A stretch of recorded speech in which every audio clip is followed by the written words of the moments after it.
Fala galera, beleza? Tudo bem com vocês? Espero que esteja todo mundo bem, né?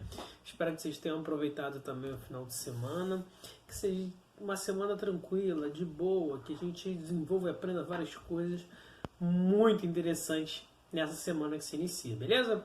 Gente, última aula que eu passei para vocês, eu passei um filme chamado, né, Infiltrado na Clã. Na verdade, eu queria passar um outro filme um pouco mais interessante, que é chamado Estrelas Além do Tempo, mas esse filme praticamente eu penei para poder achar, né? Mas o Infiltrado da Clã, ele serve muito bem para o nosso propósito da aula. Por quê? A gente está falando sobre raças e etnias, né? E a gente vem sobre coisas, falar sobre coisas extremamente importantes, né? Que a gente viu justamente, que a gente só consegue enxergar muitas das vezes através de um filme. Por isso que eu passei aquele filme justamente para vocês. Por quê? A gente, naquele filme, está abordando uma questão de diferenças raciais, diferenças étnicas, né? Tava uma ideia também justamente de sobrepor uma ideologia, né, racial sobre outra. E aí vai ser uma coisa que a gente vai ver, na verdade, quase todo ao longo da história humana, né? Desde do princípio do ser humano em si, você tem essas questões a serem discutidas e a serem debatidas. Então, por isso que ela se torna tão importante para a gente quando a gente fala de raças e etnias, né? Beleza? E uma das questões da sociologia em relação à raça e etnia, e aí que a gente tem que justamente observar, né, a gente conseguir entender tudo isso. Então, para vocês abrirem um questionamento também, começar esse vídeo legalzinho e também terem entendido o filme, eu quero que vocês façam um start. Dê um pause agora na aula. Vão lá no livro, façam um start, depois retorna aqui e a gente discute depois lá no grupo do WhatsApp, beleza? Então, dá um tempinho. Então, vocês já terminaram. É a mágica da internet, é isso. Se já deu tempo de vocês voltarem, já deu pause aqui, foi lá, fez, voltou. A grande questão é que o que a gente fala sobre sociologia, né, sobre raças e etnias, na verdade, a gente entender o que vem a ser raça e o que na verdade vem a ser etnia, né? Primeiro, a gente tem que entender o que é raça. Existe uma raça, mais de uma raça humana, né? E aí a gente vai para o entendimento biológico. O que difere as raças, né? Você pode falar que, por exemplo, um cachorro é igual a um gato? Não, né? Por quê? São de raças diferentes. Mas aí você tem distinções, né, entre eles, são pets, né? Então são animais que a gente conseguiu domesticar. Mas entre eles existe uma diferença, beleza? E aí você tem essa diferença muito grande, e aí são coisas latentes, o quê? Por exemplo, um comportamento de um felino é diferente de um canino. O canino, você tem uma facilidade de domesticar, você tem uma relação com ele diferente, né? Ele tem comportamentos diferentes, ele tem trejeitos diferentes, ele come coisas diferentes, diferente de um felino. E aí você tem...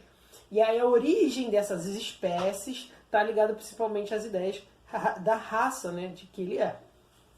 Só que a espécie dele em si. Só que a gente vai ver, né, que dentro dessa espécie existem diferenças de raça, beleza? Só que no ser humano não existe essa diferença de raça, certo? Por quê? Um lobo é igual a um cachorro? Não, porque são raças da mesma espécie diferente. Um gato é igual a um leão? Não. Por quê? São animais da mesma espécie, porém de raças diferentes. O ser humano, ele vai ser um animal da mesma espécie, porque todos nós somos homens sapiens, beleza? Não somos hominídeos, não somos homo erectus, beleza? Aí sim poderia dar uma questão de diferença racial, né? Só que a gente vê que isso não existe, né? Se a gente, no ponto de vista físico, você não tem uma diferença física entre um negro, entre um homem com uma pessoa branca, né? Você tem fenótipos, mas você não tem características fisiológicas, beleza? Então, na sociologia, então não existe a ideia de conceito de raça. A raça única que existe é a humana. Show? Então não existe diferença entre negros, índios, brancos, asiáticos, muçulmanos, japoneses, não existe, beleza? Porque todos nós somos raças humanas. Isso é cientificamente comprovado, beleza? Então, professor, por que a gente é diferente? Por que então um um africano, né?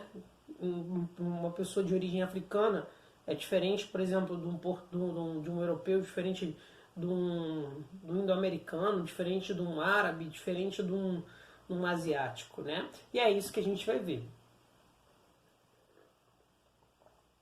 Tem que beber água, gente.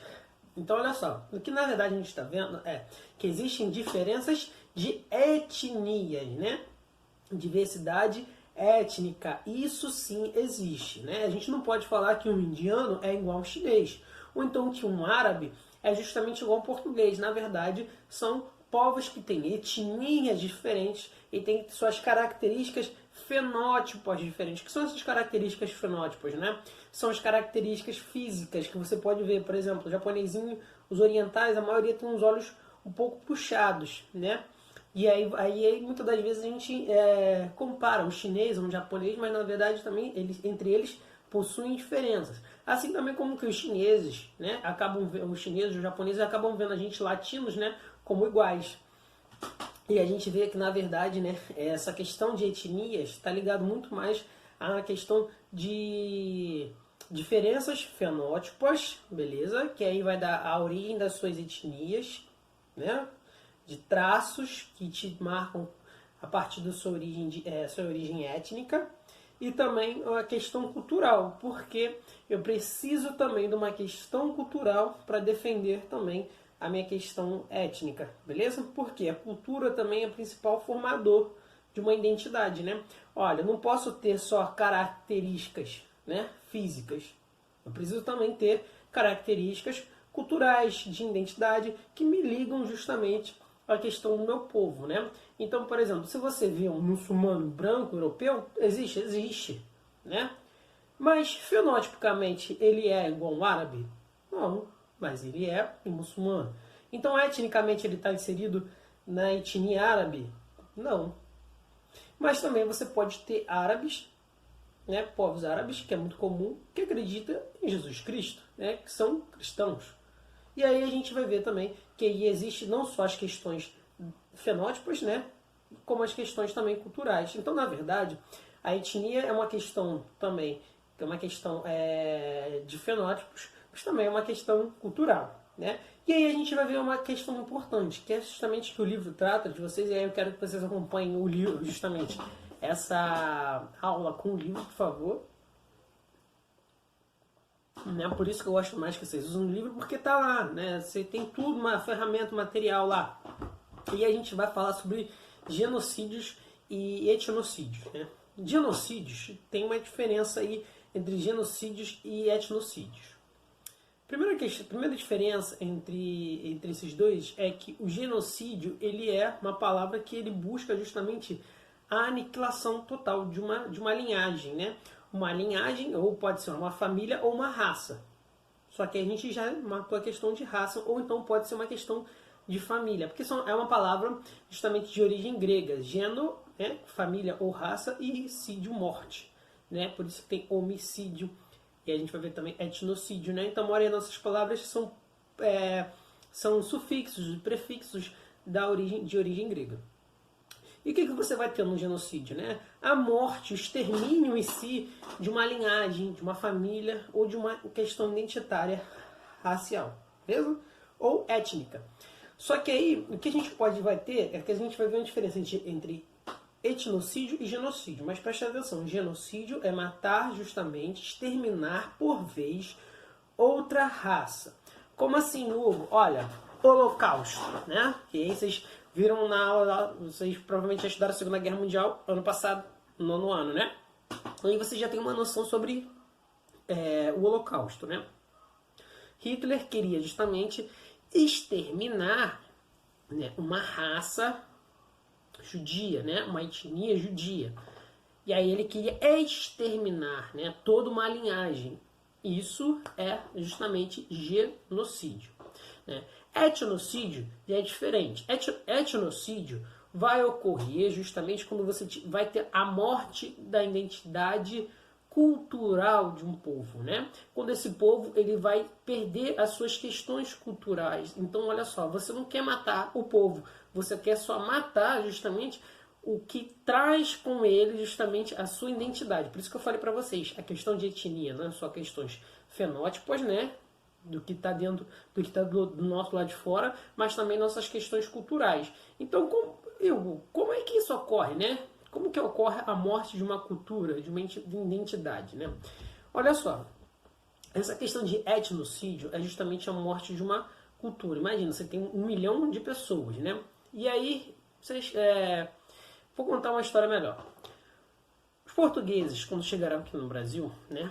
O Brasil já é um país imenso. Uma população também grande. Você vê no Brasil, no período colonial, no seu iniciozinho, né? Pré-colonial, na verdade. E aí tem milhões de índios aqui espalhados pelo Brasil. O português, ele não estava afim de matar o índio, não fazia interesse, né? Você matar tantas pessoas, até porque também, se você vê, você ia passar anos só matando as outras pessoas. E na verdade, se você pensar bem, e os portugueses pensavam, eles entendiam que os índios eram recursos. Só que o índio por si só, ele era resistente, né? Ele era resistente à escravidão. Ele não gostava de ser utilizado como recurso. E aí eles utilizavam muito as suas ideias identitárias, né, de identidade dele do povo, de, não, vou lutar, vou resistir justamente a isso, porque não é a minha vida não é assim, né. O que os portugueses fizeram foi justamente o etnocídio, né, eles mataram justamente a questão cultural, a identidade cultural do indígena brasileiro, né. Como eles fizeram isso? Olha, pegavam um grupo de índios, colocava o nome deles em latim, né? Eles davam um novo nome a eles. E aí quando você dá um novo nome a essa pessoa, primeiro você já quebra um dos aspectos culturais, né? Porque todo nosso nome originário é feito por uma língua, né? Então a língua justamente começa a morrer. E aí você dá um novo nome a ele, um nome latino, um nome europeu. E aí você começa a ensinar a ele, né, a cultura europeia, a religião europeia. Então, ao longo prazo, você vai matando justamente a identidade que ele tinha, o povo que ele era originário, a etnia dele. Então, isso é um etnocídio, né? O etnocídio, você não mata a pessoa, você mata a cultura e a identidade, beleza? Então, viram a diferença entre genocídio e etnocídio, que são coisas diferentes e a gente precisa entender? E a gente vai ver que o etnocídio é uma coisa que cada vez mais vai se tornando comum. Por quê? À medida que a gente vai tendo uma sociedade uma sociedade cada vez mais inteirada com outros países, né, cada vez mais globalizada. Um exemplo disso hoje em dia, né, moderno, rapidinho que tá seco, né? Moderno hoje em dia é o seguinte: na Alemanha existe um movimento, né, que tenta recuperar justamente a identidade alemã, a identidade bávara. Por quê? Porque ao longo de um processo de receber muitos imigrantes, né, árabes, muçulmanos, né, a Alemanha meio que foi se tornando um país meio muçulmano, certo? E aí o que acontece? Quando você tem uma parcela da sua população, né, que primeiro não se preocupa muito com a cultura bávara, não liga muito para isso. E você tem um outro povo vindo que tem uma forte cultura, né? Porque o Islã está muito ligado à religião e à cultura. Você meio que vai perdendo a sua identidade, né? Quem sou eu? Como é que sou eu? Até a sua própria linguagem, né? Porque se você vai ter pequenos bairros ali na Alemanha que vão falar em árabe. E aí, qual é a grande questão disso? Você vai perdendo a sua identidade, quem você é, como que você é, né? Então eles tentam justamente preservar a cultura bávara, para que não ocorra justamente o etnocídio da cultura bávara, beleza? Então espero que vocês tenham entendido esses exemplozinhos. Outra questão também que a gente tem que tratar é a ideia de assimilação, né? Como assim assimilação? Assimilação é quando um grupo, né, vai assimilar justamente a cultura do outro. Mas como que isso vai acontecer? Olha, tem duas formas muito claras disso acontecer, beleza? A primeira delas é pelo uso da força, né? E aí a gente vai ver agora. E tem o outro que é justamente pelo processo normal, né, de coerção social. Você está vivendo numa sociedade e aí, à medida que você está vivendo na sociedade, você vai sofrendo influências sobre ela. Mas como que isso vai funcionando, né? Esse processo de assimilação, galera, geralmente, rapidinho, funciona assim. É quando pequenos grupos, né, vão se assimilar a uma cultura de um grande grupo, né? É como se tivesse um grupo enorme assim, e aí tem um grupinho aqui pequenininho. E aí vai chegando, é um grupo enorme, né? Justamente abraça esse grupozinho menor, né? Isso se dá muito característicos, né? Principalmente a um processo cultural mais antepassado, né? do nosso mundo, né? Por volta ali de 1900, 1850, quando você tinha uma migração mais, assim, a migração demorava muito, né? E você não conseguia carregar tantos aspectos culturais. Você tem um exemplo, por força, que é assim, né?